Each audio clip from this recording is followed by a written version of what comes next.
മറ്റൊരു വാർത്തയിലേക്കാണ്. തിരുവനന്തപുരത്തെ വിഴിഞ്ഞത്ത് യുവാവിനെ അതിക്രൂരമായി മർദ്ദിച്ചു കൊലപ്പെടുത്തി. ബാറിലെ തർക്കത്തെ തുടർന്നാണ് കൊലപാതകം. തർക്കത്തിനിടെ ബാറിൽ നിന്ന് ഇറങ്ങിയ യുവാവിനെ സഹോദരങ്ങൾ ചേർന്ന് ആക്രമിക്കുകയായിരുന്നു.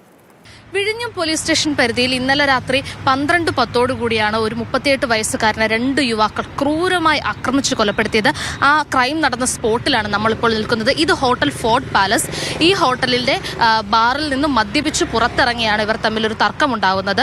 പ്രതികളായിട്ടുള്ള അനന്തു, അച്ചു എന്നിവർ ഈ ബാറിൽ രാത്രി മദ്യപിക്കാൻ എത്തുകയും ഇവിടെ ഉണ്ടായിരുന്ന ഒരു ഫ്രീലാൻസ് ഫോട്ടോഗ്രാഫർ ഷാൻ എന്നു പേരുള്ള ഷെരീഫ് ഇയാളുമായി തർക്കത്തിലേർപ്പെടുകയും ചെയ്തിരുന്നു.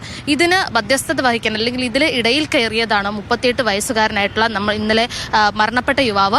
ഇവർ ബാറിൽ നിന്ന് പുറത്തിറങ്ങിയപ്പോൾ ഈ 38 വയസ്സുകാരനെ പിന്തുടർന്ന് വന്ന് അച്ചുവും അനന്തവും ചേർന്ന് ആക്രമിക്കുകയായിരുന്നു. അച്ചുവും അനന്തവും സഹോദരങ്ങളാണ്. അവർ രണ്ടുപേരും കൂടെ ക്രൂരമായി മർദ്ദിക്കുകയാണ്. ദൃശ്യങ്ങൾ കണ്ടാൽ തന്നെ നമുക്ക് മനസ്സിലാവും. ആ ദൃശ്യങ്ങൾ ചിത്രീകരിച്ചിട്ടുള്ളത് ഇവിടെ നിന്നാണ്. ഇതാണ് ക്രൈം നടന്ന സ്പോട്ട്. ഇവിടെ വെച്ചാണ് സുമനെ ക്രൂരമായി ആക്രമിച്ച് അനന്തവും അച്ചുവും കൊലപ്പെടുത്തുന്നത്. അടിച്ചു വീഴ്ത്തി മുഖത്ത് തുടരെ മുഷ്ടി ചുരുട്ടി ഇടിക്കുകയായിരുന്നു.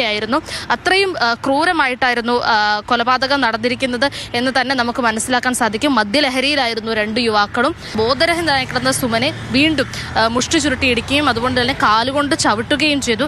എന്നിട്ട് ഇയാളെ ഇവിടെ റോഡിൽ ഉപേക്ഷിച്ചു പോവുകയാണോ ചെയ്തത്. യാതൊരു വിധത്തിലുള്ള സഹായങ്ങളും ചെയ്യാനോ ആശുപത്രിയിൽ എത്തിക്കാനോ ആരും തന്നെ തയ്യാറായിരുന്നില്ല. അതിനുശേഷം പിന്നീട് പുലർച്ചയോടടുത്ത് ഈ വഴി പാസ് ചെയ്തു പോയ ഒരു ബലോനോ കാറിൽ വന്ന ഒരു യുവാവാണ് റോഡിൽ കിടന്ന സുമനെ ആശുപത്രിയിലേക്ക് എത്തിക്കുന്നത്. അപ്പോഴേക്കും ജീവൻ നഷ്ടമായിട്ടുണ്ടായിരുന്നു.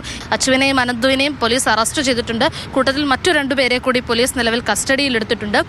ഫോറൻസിക് വിഭാഗം ഉടൻ തന്നെ സ്ഥലത്തെത്തി പരിശോധനകൾ നടത്തും. മറ്റ് തുടർ നടപടികൾ സ്വീകരിക്കും. അതിനുശേഷം കൂടുതൽ വിശദമായ ചോദ്യം ചെയ്യലിനു ശേഷം മാത്രമേ ഇതിന് മറ്റ് വിധത്തിലുള്ള മുന്നോട്ടുള്ള നടപടികളൊക്കെ സ്വീകരിക്കൂ എന്നാണ് നിലവിൽ മനസ്സിലാക്കാൻ സാധിക്കുന്നത്.